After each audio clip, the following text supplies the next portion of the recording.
My name is Patrick Edding, and I'm the Alumni Relations Director here at the Acton Institute. It's my pleasure to introduce our speaker today, Lawrence W. Reed. As many of you know, Larry served as the president of the Mackinac Center for Public Policy just north of here in Midland for 2 decades before assuming the presidency at the Foundation for Economic Education in 2008, where he still serves as president today. Larry holds a BA in economics from Grove City College and an MA in history from Slippery Rock State University in Pennsylvania. Before becoming president at the Foundation for Economic Education, Larry spent nearly a decade teaching economics at Northwood University. Under Larry's excellent leadership, both the Mackinac Center for Public Policy and the Foundation for Economic Education have become world-class think tanks. In all my conversations with people in the broader liberty movement, it's been hard to find 2 organizations more respected than Mackinac Center or the Foundation for Economic Education. Now, on a personal level, I think it's very fitting that Larry is speaking on heroes today. Larry is an intellectual hero of mine and has become even more of an intellectual hero of mine over the past 7 years. I first learned of Lawrence Reed as a freshman in college while reading the famous I Pencil, an essay I'm sure many of you know. Now, it wasn't until about a year later that I found out it was not Larry who wrote that essay, but it was his predecessor, Lawrence Reed, R-E-A-D, who actually wrote the essay and is the founder of the Foundation for Economic Education. I'm sure quite a common mistake. In any case, I quickly became better acquainted with Larry's own work through books and pamphlets, such as Rendering Unto Caesar, Was Jesus a Socialist?, Great Myths of the Great Depression, and Excuse Me, Professor, Challenging the Myths of Progressivism. I'm sure I've handed out more than a few hundred copies of these works over the past 5 or 6 years. You'll be hard-pressed to find a more kind, passionate, and dedicated to the ideas of liberty person within the think tank world. Outside the Acton Institute, of course, Larry and the Foundation for Economic Education have been one of the biggest influences on my thinking about the importance of connecting liberty with a strong moral foundation. So, without further ado, it's an honor to welcome back to the Acton stage one of my few intellectual heroes, Lawrence W. Reed.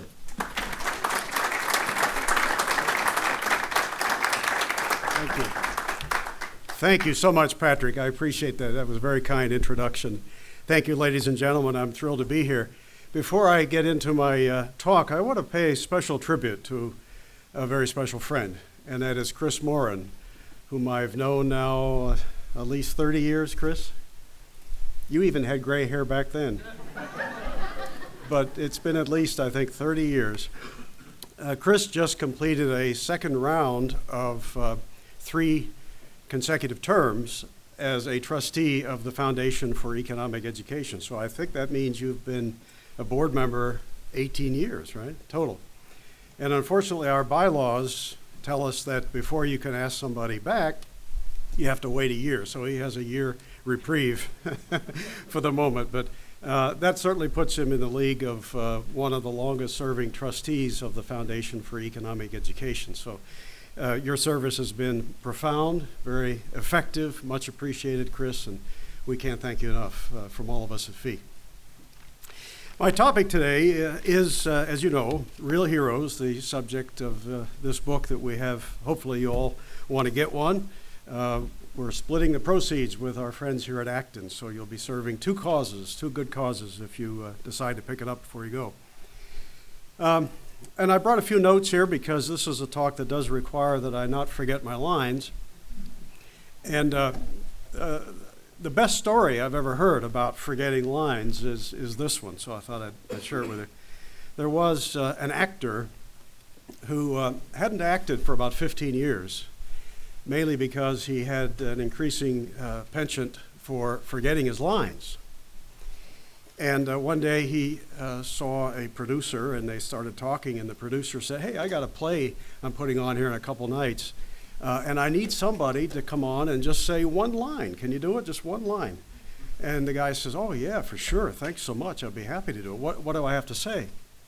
And the producer said, "Well, as usual, stand behind the curtain on one side of the stage, and when you get your cue, you'll go out into the center of the stage, look at the audience squarely, go like this and say, "Hark, I hear the cannon roar." That's all you have to say. Can you do it? And the guy said, "Yeah, I can do that. So 2 days later, he shows up at the play, and he's waiting off on the side of the stage behind the curtain for his cue. He's rehearsing his lines so he doesn't forget it. "Hark, I hear the cannon roar. Hark, I hear the cannon roar." And he gets his cue, and he goes out on the stage, and he's just about to go like this to the audience and say his line when he hears a loud boom. And he whirls around and says, "What the heck was that?" So don't forget your lines. Give clear instructions. That's the message of that. Well, I should start by saying something about heroism before we talk about specific heroes. Well, what is heroism itself? We all have heard some stories. You see them all the time in the papers. You may have known people who did things like this. Stories of people who, like firefighters, will rush into a burning building and save a child. And we all think of those people who do those remarkable spurts of great courage as heroes. And I take nothing away from them. They certainly are heroic, and we have many of those examples all around us all the time. My focus in this book, however, was on a little different kind of heroism. It was on heroism as almost a lifestyle. Heroism from people who do remarkable things, whether they be courageous or principled or any of the other virtues that I think define heroism. They do these things not once, not twice, not necessarily just at the spur of the moment, but they live lives of heroism. And as a result, they leave the world a better place or a freer place or both. So I should say something about, well, what are those character traits that make up the kind of hero I write about in this recent book? I'm not going to give you an exhaustive list of these virtues, these character traits that are important to heroism, but I'll point out a few. And one of them is honesty. In every case of the 40 people that I talk about in this book, honesty became important to them at some point in their lives. It may not have been always so, but at some point they came to realize the critical importance of truth-telling. They understood at least a gut level, if not a more intellectual level, that standing for the truth is a lofty, noble endeavor, and that engaging in lies or prevarications, cutting corners when it came to the truth, was a sure path to personal destruction, as well as societal destruction as well. Honesty. I can't imagine a free society in its absence. Can you? Can you imagine a society where truth-telling is no longer held up as a lofty objective, something a good person should naturally do, aspire to be more faithful to? I can't imagine a free society or a prosperous society or a happy society amongst a notoriously and constantly dishonest people. If you live in a society where people don't keep their word, they lie at the drop of a hat, the moment they think it's to their advantage in some way, and even if it hurts you to lie, they do it without thinking twice. If you live in that kind of a society where that behavior is widely practiced, you sooner or later get the kind of chaos that leads to the breakdown of civil order, and usually some strongman comes in on the white horse and beats heads together until order is restored, and there go your liberties. So honesty is important. So is humility. And by humility, I don't mean anything like running yourself down. I mean humility in an intellectual sense. I mean humility in the sense that you realize that as much as you may know, there is a universe of knowledge out there that you don't yet know. What does an unhumble people look like, or an unhumble person? Washington, D.C., maybe. I think of that place as an unhumble city, full of people who are really full of themselves, who think that they know what's best for everybody else. I mean, to the point where it isn't sufficient to simply persuade people, they're willing to use force, the force of government, to get you to do what they think will make for a better society. But if you're a humble person, you realize right from the get-go that, wow, knowledge is a full-time, lifelong journey. And I don't know everything there is to know about making my own life the best, given the talents that I have, let alone trying to govern and run or manage the lives of 325 million other people. Patrick mentioned the famous essay by our founder, Leonard Read, called I, Pencil. This was one of the messages of that essay. He wrote an essay in 1958 as if the pencil is doing the speaking, and the pencil says, I'm an incredibly complicated device. In fact, no one person, he says at the end, can make me.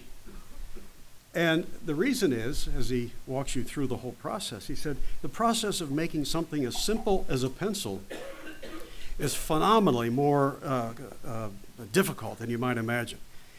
You'd have to be a logger, you'd have to be a miner, you'd have to know where to get the coffee that ends up in the cup of the logger who's going to work today to get the wood that ultimately becomes part of the pencil. There's a million different occupations, endeavors, and talents, and skills, and traits from people who often don't even know each other, who magically come together with no mastermind or central planner at the top ordering it all to happen. It happens because that's what free people do, guided by things like the invisible hand, as Adam Smith put it, of the profit motive and the price system, telling people this is what others want, this is how you get it here, this is where it ought to go once you make it. Here's where it's more valued than someplace else.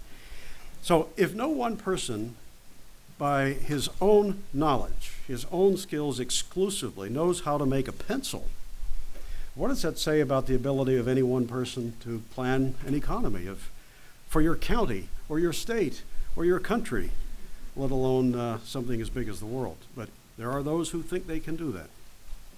So humility is important to avoid such nasty habits as arrogance and condescension toward others. Responsibility. I think a hero is responsible. Surely exhibits responsibility as opposed to finger pointing, blaming others for the consequences of his own mistakes. An irresponsible person usually is not going to be a hero. An irresponsible person is one who does not hold himself accountable for his own poor judgments. He blames others. He figures the world owes him a living. Somebody else did it, and I'm a victim. Give it to me. I'm entitled. And irresponsible people, I don't think, will long have whatever liberties they may have been lucky enough to secure. For reasons we don't have time to get into here, but another important character trait of most heroes is courage. Why is courage important? Especially if you're interested in things, I know Acton is as well as Fee, things like liberty, free society, the flourishing of individual people. Courage is important because the world is full, and always has been, of people who would be happy to take your rights, take your liberties away from you at the drop of a hat if they thought they could get away with it. Liberty is rather rare. It's precious.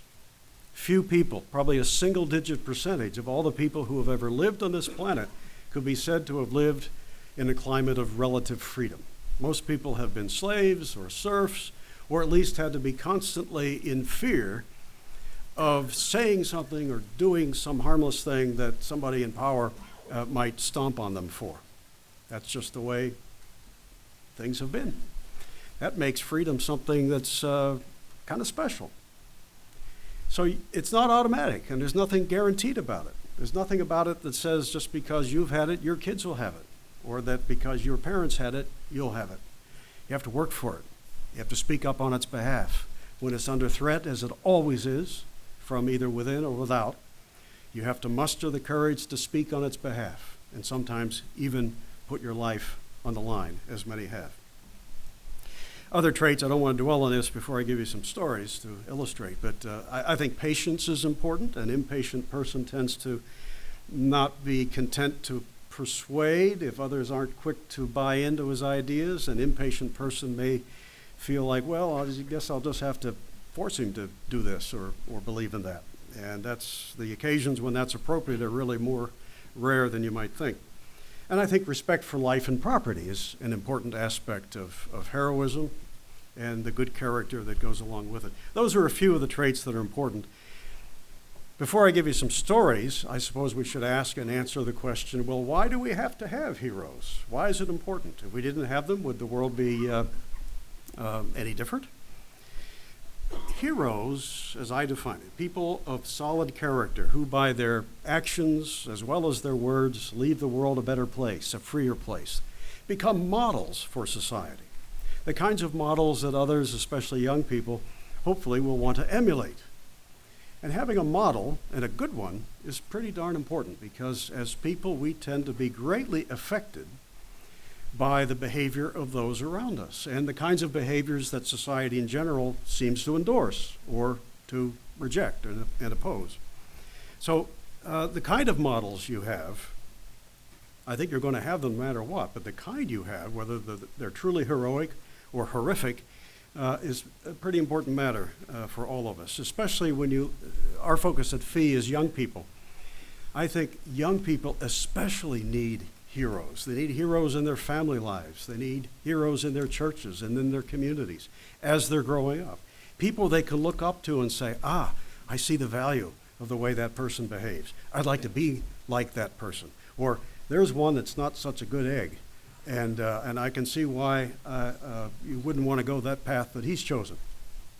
We need models, especially for young people, because to the extent that young people do find themselves drawn to models, that tells you something about what society is going to look like in the future. Who are our young people today looking to as heroes? People they want to emulate, people they think are good models that they'd like to be like. I leave that for you to answer, but my guess is it's a little different crop than it might have been a few decades back. We're working on that. I want to give you some examples now of real hero stories, and of course I could just give you some from right out of the book, and I will, but I want to give you a couple first that are not in the book. So if you get the book, you'll learn of others, and plus today you'll get a couple that are not in the book. And everybody I've chosen has a different degree of heroism about them. Some of them you might say, that person's a bigger hero than the other one. Maybe so. I leave that to the reader to decide where they'd like to rank them. But these are all heroes in my book, to one degree or another. The first one I want to tell you about is a lesser-known American president. It was our 20th president, and he only served from March of 1881 until he died in September of the same year. 6 months. Anybody know the name of the man I'm thinking of? No, William Henry Harrison served even less time, 1 month. Garfield, you're exactly right. Yeah, Harrison, by the way, arguably was, by one standard, you might say he was our best president because he did the least harm. But he was only there a month to do it. Garfield deserves a lot better notoriety than his 6 months in office gave him. A remarkable man with a fascinating little story here. When he became president in 1881, he had previously been simply a 9-term member of Congress in elected office, and before that a Civil War general, where he showed great heroism on the battlefield. In Congress, as early as 1868, he gave a brilliant speech, so brilliant you can actually get it on Amazon today as a monograph. It was a 2-hour speech that he gave with barely a stitch of notes on the history of money and banking, not just in the United States, but other places too. He talked about the history of the paper continentals in the U.S. during the War for Independence, and British experience with central banking, and on and on. It's a phenomenal read to this day. And I found myself when I first read that thinking, there is not a stitch of this that I would personally disagree with as an economist. The point of his 2-hour speech in 1868 was that no government worth its salt will impose on its people anything in the way of money except the soundest form of currency. And to him, that was gold and silver. He argued that the issuance of unbacked, irredeemable paper fiat currency caused problems every time it was introduced, and country after country throughout history and on and on. It was music to my ears as a free market and hard money economist. So when I first read that was the first time I learned anything of Garfield. He soared in my estimation. But the other thing I want to tell you about him is more to the time that he was running for the presidency. It requires me to explain a point to you that we often don't think about when we judge people for high office. Do you know in the private sector, you almost always want somebody when you're hiring, when you're trying to fill a position, you almost want somebody who really wants the job, right? I was just telling Patrick, in fact, in another context about the time Kendra from Mackinac, you'll remember this. We interviewed a man who had been in academia for a number of years and was interested in a position we had open at the Mackinac Center, and one of us asked him, why do you want this job? And he did not give the answer that we wanted. He said, I'm just so tired of the blistering pace of academia. I want to go to a think tank where I can just, I can sit and I can think and think, holy cow, that's not how we pay the bills. But you remember that? In any event, you want people in the private sector who really want the job. But it's an odd thing about the public sector that most of the time, the ones who really lust for the job are the ones you don't want to have in it. Now, there are notable exceptions to that. I think back, Ronald Reagan wanted to be president. But he wanted to be president for the right things. It wasn't because he lusted for the notoriety, wanted to be in the limelight, wanted to have power so he could push people around. He had an agenda, actually, to liberate people, to get government out of their face and out of their lives. So he's kind of an exception. But most of the time, if I ever get the message from anybody, overtly or otherwise, that they got to be in politics because they don't know what else they could do, and they just got to be in office, they have plans for other people, that, without knowing anything else, that's enough to prompt me to not want to vote for him. Well, James Garfield went to the Republican National Convention in 1880, not with the idea of running for president at all, but for placing in nomination the name of another man. There was a three-way race for the nomination in 1880 at the Republican Convention with some very notable names among that mix. You had former President Ulysses S. Grant, who had already served 2 terms and was gone for 4, Rutherford B. Hayes having been president after him. He was out of office for 4 years, and now he's coming back to try for a 3rd term. James Blaine of the state of Maine, and also John Sherman of Ohio. Everybody thought the ultimate nominee would be one of those 3 guys. So Garfield gets up on the stage, 15,000 people at the convention, and to give a speech on behalf of placing John Sherman's name in the hat for the nomination. And after giving this phenomenal speech, he says at one point, "And ladies and gentlemen, what do we want?" And he expected the crowd to say Sherman, but somebody hollered, "Garfield." And the cheers started going up, and everybody started chanting Garfield. And he said, "Wait a minute, no, I'm not. You didn't hear the message. It's John Sherman." Well, they start balloting shortly thereafter, and Garfield starts to get votes for president. The other 3 are deadlocked, so Garfield has to run around the convention. He does this all day on Sunday. It was Saturday night that he made that speech. All day Sunday, visiting with the delegations, telling them, "Don't vote for me, I'm not running." And actually finger point. "You told me you were going to vote for me. I demand that you not vote for me." It was very vigorous, trying to convince people to stop pushing him for the job. Well, ballots resume on Monday. They get up to the 35th ballot, deadlocked at the convention. When his numbers keep going up, he finally gets back to the podium. Somehow gets control of the podium for a moment, and he says, "Mr. Speaker, the rules of this convention say that if a man doesn't want his name in nomination, it can't be placed in nomination. He can't be nominated if he doesn't want it." The chairman of the convention gavels him into silence, tells him to sit down and keep quiet. On the next ballot, he's nominated for president of the United States. Doesn't want the job. He leaves the convention, in fact. He's just been there nominated, and he can't take it. But when he thought about it, he realized, well, maybe this is the call of duty, and so he did it. And he won. He was a man of enormous integrity, and I think that if it hadn't been shot in July of 1881 and lingered until September, he might have had one of the more successful presidencies. I regard him as a hero because ultimately he did what he thought others told him was his duty, but it wasn't for reasons like the limelight or for power. He did it because, well, I guess maybe the country wants me, or something a little bit more noble than just power and personal attention. So he's a hero.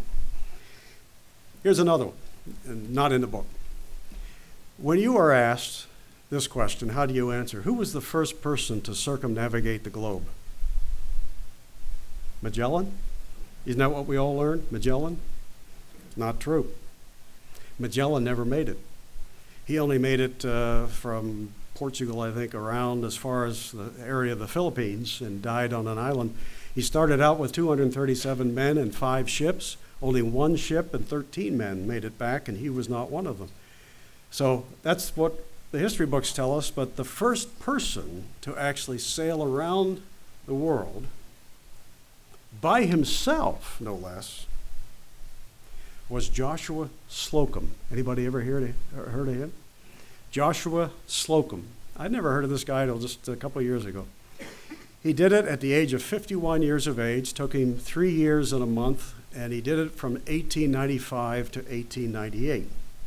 Now, this is quite an undertaking.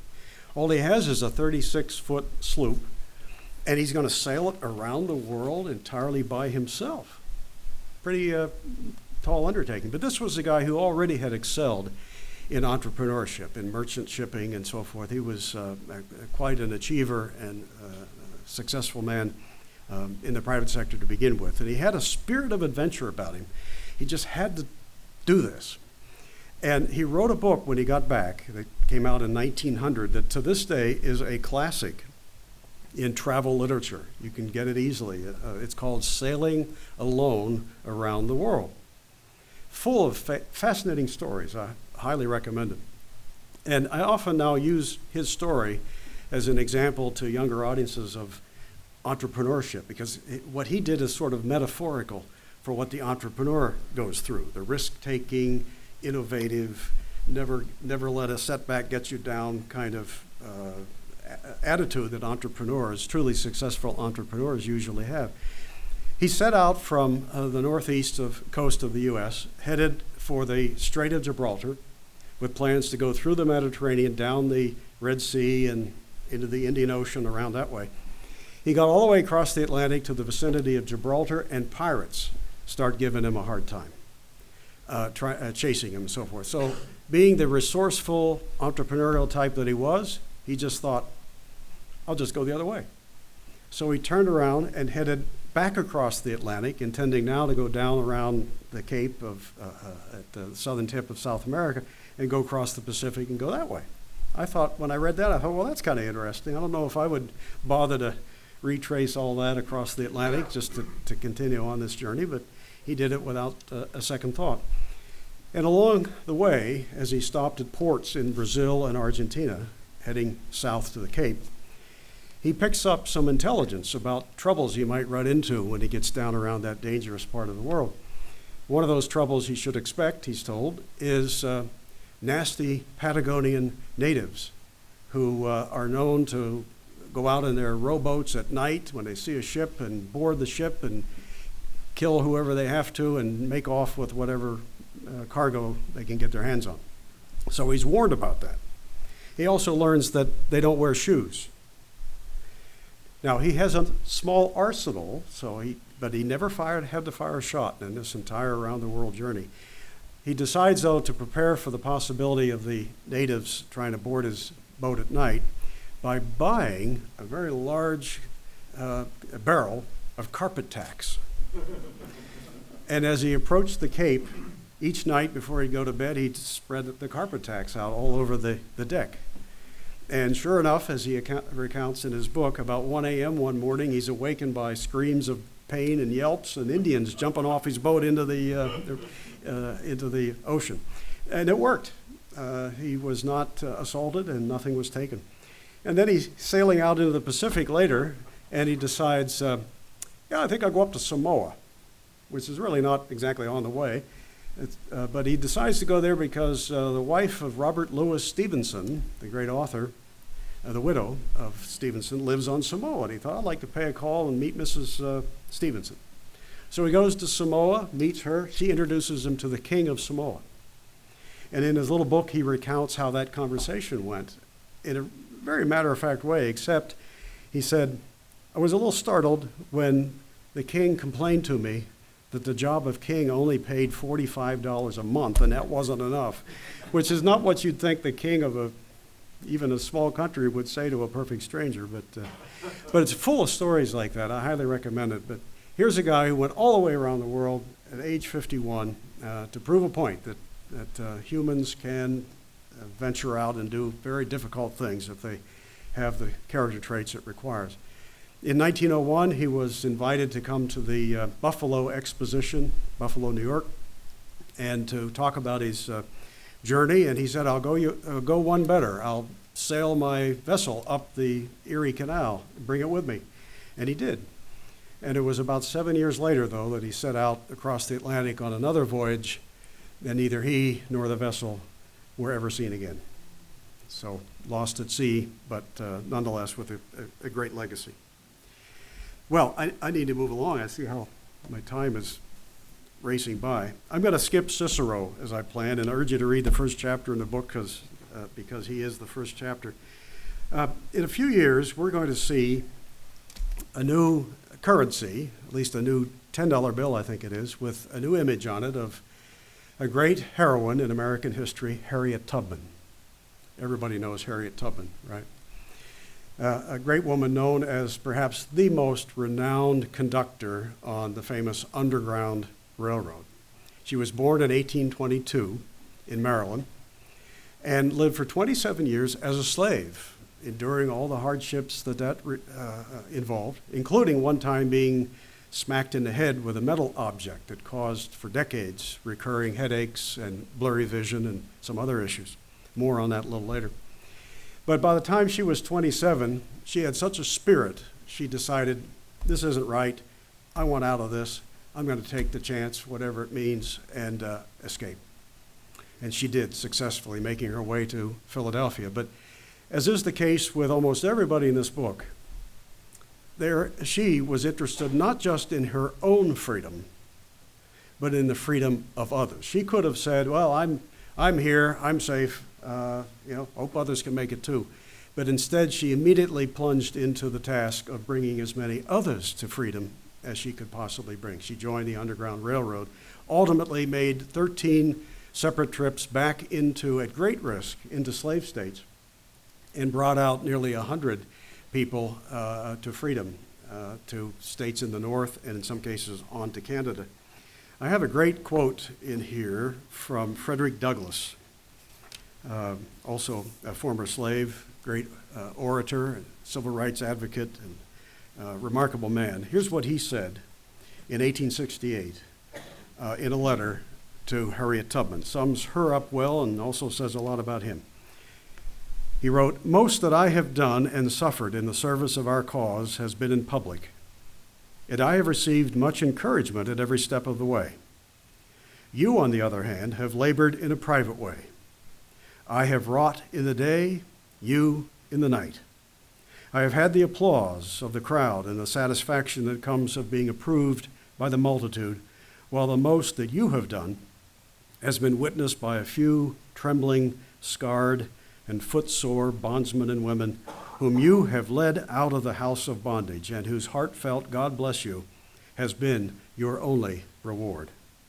The midnight sky and the silent stars have been the witnesses of your devotion to freedom and of your heroism." Remarkable lady who lived a very long life. I mentioned the incident where her slave master hit her in the head, causing those issues. Did you know that she had that tended to by surgery in the 1890s when she was in her 70s? There's more to it than just that. Can you imagine brain surgery in the 1890s? She insisted that she not be given any anesthesia. She said to the team of doctors, just give me a bullet to bite on. And that's what they did.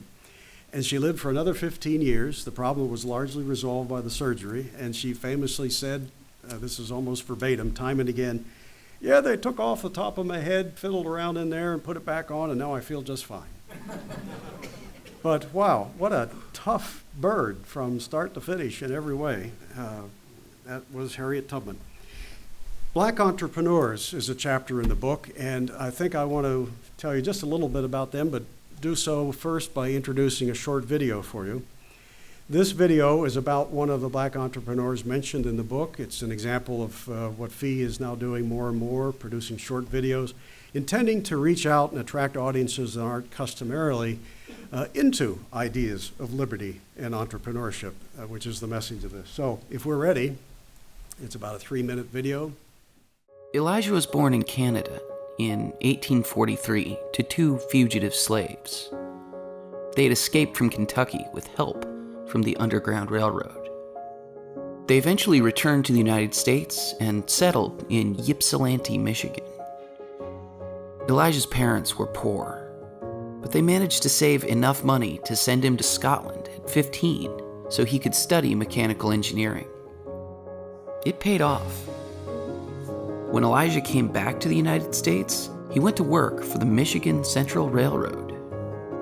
Trains at the time were no good. They overheated constantly and needed to be completely stopped and cooled down just to replace the oil. These stops cost the railroads countless hours of lost time. But that all changed in 1872 when Elijah patented a brilliant new device that automatically oiled locomotive parts while the trains kept moving. It was a massive breakthrough, and his invention was so good that other engineers quickly started copying his work. Nothing came close. No matter what his competitors came up with, Elijah's engineering skills were unmatched, and Elijah didn't stop inventing. By the time he died in 1929, at the age of 86, Elijah, the son of former slaves, born 20 years before the Civil War, had earned 57 patents and founded his own successful manufacturing company. His very name became famous for superior quality. As the railroad workers used to say, anything less just wasn't the real McCoy. More stories about men and women like Elijah McCoy can be found in Lawrence W. Reed's new book, Real Heroes, published by ISI Books. Buy it now at store.fee.org. One of the signs that we will finally be winning in this effort to restore dignity for the individual, freedom and free markets in America and elsewhere, will be the extent to which, one of the signs will be when we have clearly elevated the role of entrepreneurship and the entrepreneur in the public mind. When once again people say, wow, I'd like to be like that. We can all just sort of sit back and wait for others to somehow provide us with what we want, or we can be the ones that actually are on the cutting edge, inventing things, producing things. But that requires that we take risks, that we deal with people that we might not always like, hiring them, working with them, producing goods, marketing them, running all the risks involved in creating a great enterprise and adding to the wealth of a society, baking a bigger pie. At one time in America, that was pretty widely thought of as a noble endeavor. That's a good thing. We need more people like that. And so many who fail time and again but are persistent, stick with it, and ultimately create a great enterprise, they are heroes. One of our goals at FEE is to restore that belief so that people don't think of entrepreneurs as, greedy, rich people who don't deserve what they have, but instead think of them as, wow, they ought to be seen as heroes. I'd like to be one of them. I'll give you one last story because I know my time, I need to open it up for questions here. But this final story is about a man that I had never heard of until 2 years ago. And a year ago in March, I was privileged to meet with his son as part of the process of researching his father. I think he's probably the bravest man or woman, bravest person that I have ever learned of in all my years of reading and meeting people. His name was Witold Pilecki, Pilecki. Looks like Pilecki, but it's pronounced Pilecki. He was Polish. He was born in 1901 at a time when there was no Poland. Poland had been partitioned and absorbed by Austria-Hungary, by Russia and Prussia, but way back in 1795. Wasn't even on the map in 1901. And in fact, Pilecki was, although he was Polish, he was born in Russia because his grandparents had been involved in opposition to the Tsar, and they were exiled to Siberia. But he will ultimately make his way back to Poland. But after World War I, Poland reappears on the map, but immediately has to fight for its newly won independence against Lenin and the Bolsheviks, who have just seized power in Russia. They don't want to let this big chunk of land go, so Lenin invades Poland, trying to take back the portion that they previously had occupied. Pilecki, now in his teens, joins in that effort in Poland, fights bravely, is decorated for his courage in that struggle, and by 1921, Poland has secured its independence, and the Bolsheviks leave. And now for about a decade and a half, Pilecki grows up, gets married, has 2 kids, and is living a relatively peaceful life until September of 1939. It was on the 1st of that month, you'll recall, that Nazi Germany invaded Poland from the west, and 2 weeks later, by secret agreement, Stalin and the Russians invaded from the east, carving up the country in 2. Pilecki says goodbye to his wife and 2 young children, joins the resistance, and fights bravely for a year. The Polish resistance was getting word that something's going on at this great big complex the Nazis are building near Krakow, a place called Auschwitz. And they know that a lot of Polish resistance fighters are being taken there. They want to know from the inside what's going on. What are they doing there? Pilecki, after a year of fighting both the Nazis and the Soviets, comes up with a plan. He's the only person we know to have ever volunteered to go to Auschwitz. But there was no guarantee that it would happen. His plan was, I'll do something to get arrested and hope that the Nazis will send me there. They could have shot him or sent him someplace else. But he gets rounded up amidst about 2,000 others, and it gets his wish. He's sent to Auschwitz. And then from the inside, in spite of all the unspeakable conditions and the cruelties that you can imagine, he forms a powerful resistance against the Nazis. He steals documents, recruits others, and they smuggle things out. And for about a 6-month period, in the nearly 3 years he's there, he and his men actually reconstruct, or with parts, they construct a primitive radio, and they're broadcasting from inside Auschwitz, trying to tell the world of what's going on. The combination of the radio broadcasts, the documents, and later some of his eyewitness accounting, all of that together is known in history now as Witold's Report, the first comprehensive eyewitness account of what was going on inside the most notorious Nazi concentration camp at Auschwitz. Well, the Nazis begin to realize word is getting out, something's going on here. They are able to identify some people who are resisting and execute them. And they get close to Pilecki when he engineers something that only 143 other people ever successfully did, and that is an escape from Auschwitz. But he doesn't just melt into the countryside. He goes 200 miles north in time to join in the Warsaw Uprising. The Nazis, of course, crushed that, and he was rearrested, recaptured, and because he wasn't Jewish, he didn't have all the markings and the documentation that would have told them who he was or where he had been, so he's just thrown into a German prisoner of war camp where he spends the last months of the war.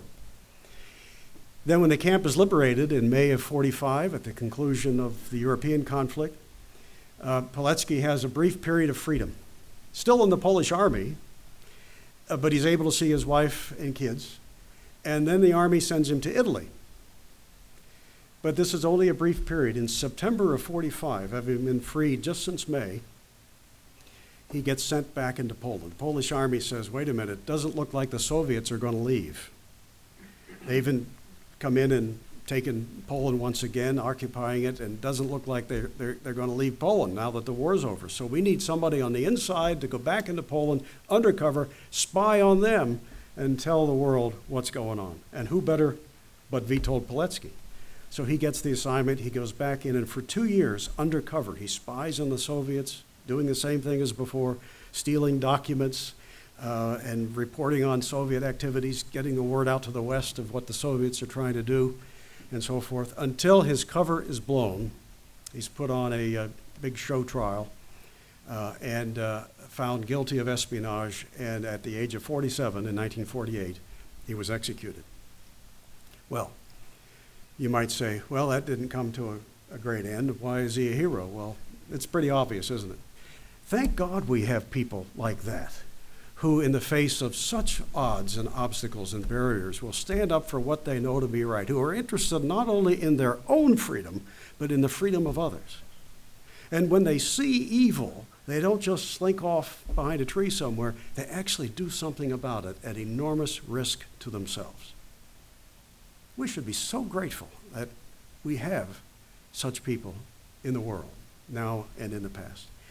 And I'm very happy to tell you that in the process of writing about him, I learned that an American film producer, who I've since become friends with, David Aaron Gray, is working on a major motion picture about Pilecki.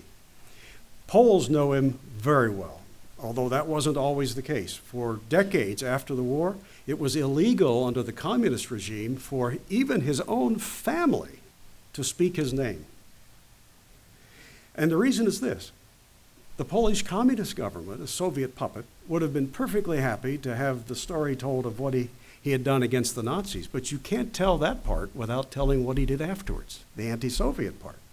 And they said, we don't want that. We don't want to breed, resistance to what we're trying to do, so let's not tell anybody anything about him. Well, all that's been declassified since the fall of communism. Every Pole knows who he is. But now, when this movie comes out in about a year, you'll have a chance to learn more about his story, and so will much of the world. I'm really excited about that. When I learned about that, just a quick final note here, I thought, I wonder if that guy would correspond with me, if I could get a hold of him. So I went on LinkedIn. I had to pay another $39 to bump up to the next level, because he was on there, but not in the same El Cheapo category I was in.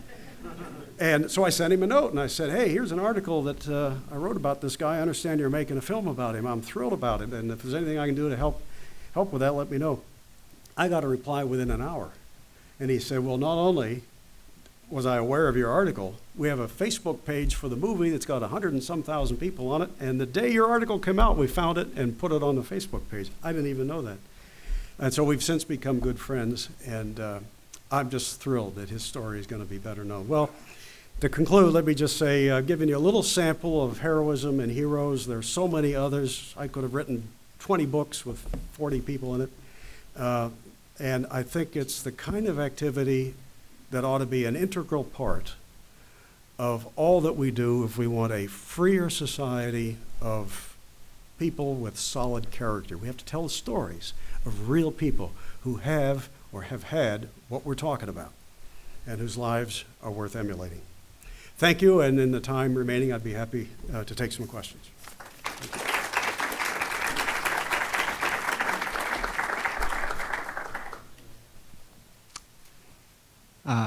Hello, that was a great talk. I was wondering, I've heard that you recently got booed at a university, and if you could tell us the story of what you were going to talk about. I can't imagine you were going to deliver this talk and they just booed you off. So what were you going to talk about and why they do that? And could you tell us a little bit more about that? Yeah, that's happening more and more, isn't it? I see it just happened to our friend Betsy DeVos the other day.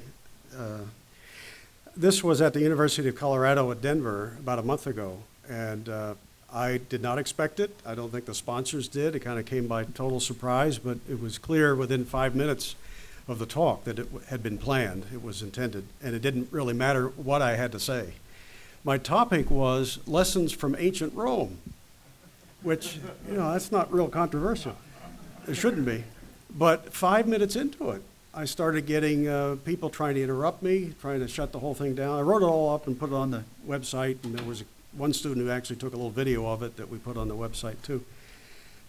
Things like, and names that they were calling me, things like racist, and a couple of them held signs up with an unmentionable word on it. And it was just really ugly.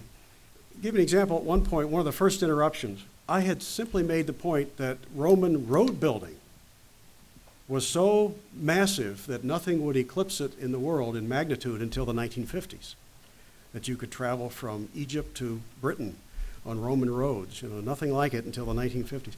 And a student interrupted me and said, "Not true." And I said, "Excuse me," and he says, "Not true, our professors have told us that the Mayans built more roads." Well, I knew a little Mayan history and later dug up a little bit, and I was able to say on the spot, if you take the entire Mayan empire, not just its roads, the entire empire, you could fit it into about half of the Roman province of Egypt. So I can't imagine that the roads would have been anything like on a Roman scale.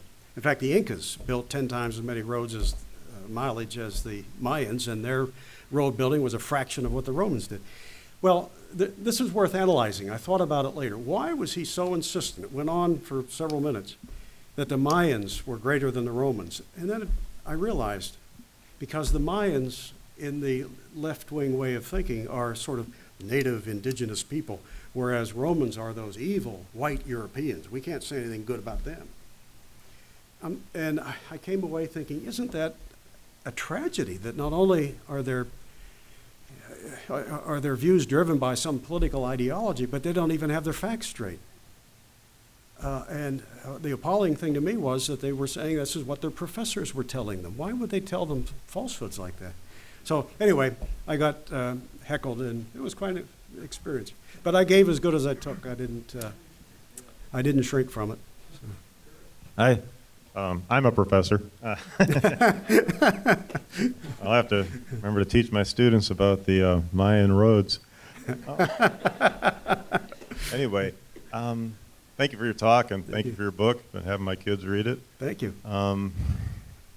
I know with the liberty movement is certainly expanding, and it has to, I think, more and more among Christians now that we've learned that legislation isn't going to get us what we want, what is proper for our society, nor will it make us probably more virtuous.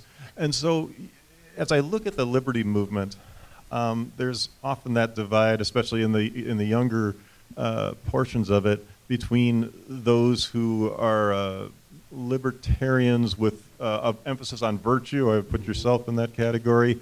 And those who might be more stereotyped as just wanting a kind of do anything you want kind of immorality, that sort of a thing. Whether that's a fair stereotype or not, that's often there.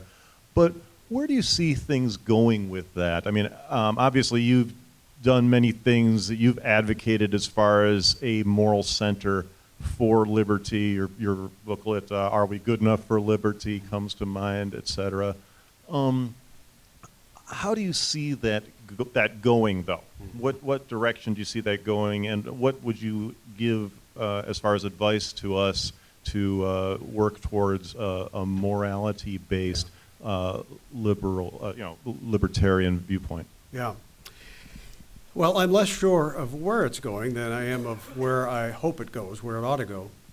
I'm optimistic. I think that message, that combination of liberty and character, as being, those two things being two sides of the same coin, one as indispensable to the whole flourishing of society as is the other.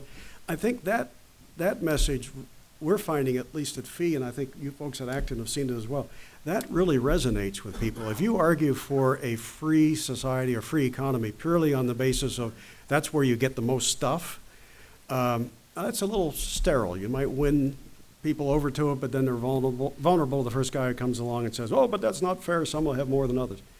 You really have to make the moral argument. And for those of us who are Christian, there's a strong Christian dimension to it. Jesus was no socialist, no redistributionist. He was confronted by a man who said, "Master, speak to my brother that he divideth the inheritance with me," in Luke 12:13 through 15. And Jesus could have said, "Oh, well, we'll look into it. Maybe he's got more than he needs."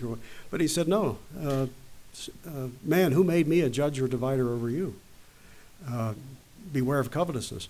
So I think the moral message has to be a part of the liberty argument.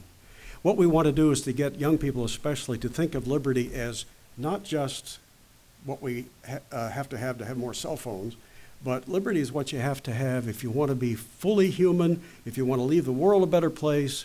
It's a lofty, noble calling. It's something you ought to judge your everyday activities by. It's something that if you follow to the best of your ability, you will have people who respect and emulate you long after you're gone. It's a good thing. It's what good people do. I think that's the argument we need to make. It has to be a calling to character. If you get high character, you get freedom. But no society has ever lost its character and kept its liberty. So I think it's just indispensable. Thank you. Mm-hmm. I find it absolutely fascinating that you found a hero in the period of time in Poland that happens to be something I've become very interested in the last couple of months. I've never heard of the man, and so you've really lighted my fire now. Oh, Poland's special to me, and I got a couple other chapters in here about Poles, like Maria Skłodowska-Curie, who became Marie Curie, went to an underground illegal university, and also Father Papiuszko, who was martyred on behalf of liberty in Poland in 1984. Okay, I think you're teeing this all right up for me then, because what I was going to say was that during that same period of time, there were others who were forming their character, not the least of which might be remembered as John Paul II, yes, who certainly influenced the rest of the history of the world and Europe. Mm-hmm. So I guess the question I had was, for instance, this particular person, or maybe even the others, Harriet Tubman, what role did faith play? What role did their Christian faith play? Did you get any sense of that in terms of this forming of their character, and how they were able to execute it? Oh, time and again. There are exceptions. For instance, Cicero is pre-Christ, but he exemplified a lot of the personal traits and virtues that Christ would talk about, 70 years later. But in most cases in the book, these are heroes who also had a strong faith, and the faith was extraordinarily important to them for a number of reasons. I can think of one after the other, but I'd be hard-pressed to come up with an exception.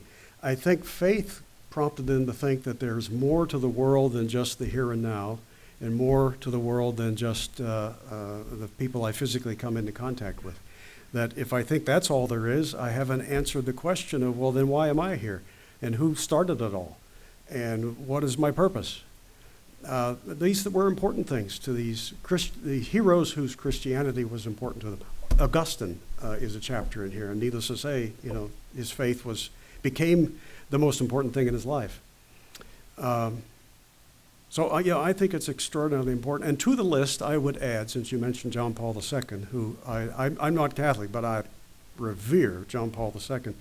I would add to the list a previous Pope, Pius XII, who was a staunch anti-communist and who, in death, has had to endure savage and inaccurate depictions, largely coming out of the communist world in the decades after his passing, to try to smear him. But he was a courageous anti-communist who did all that he could to save as many Jews as he could during the period of the Holocaust. So there are a lot of people like that, but faith, it turns out, in the heroes that I like to write about, tends to be pretty darn important, pretty universal, a prime motivator in most cases. This will be our last question. Okay. Thank you. And just a note of gratitude. I'm affiliated with a charter high school that prides itself on teaching virtue, and yet when students presented essays and art exhibits, they were heavily concentrated on social justice issues, slavery, gender identity, which, unfortunately secularism has influenced the religious world more than the religious world has influenced secularism. So it's a note of thanks that when you talk about virtue, not only have these words, duty, honor, courage, so forth, been weeded out of the lexicon, but they've been buried in the mire that goodness is external, not internal. Yeah. So I thank Thank you. you for your book and videos. Thank you very much. Yeah, otherwise, if it's not external to us, then how do you answer the question, well, then what one guy says is virtue and another one says isn't? How do you settle it?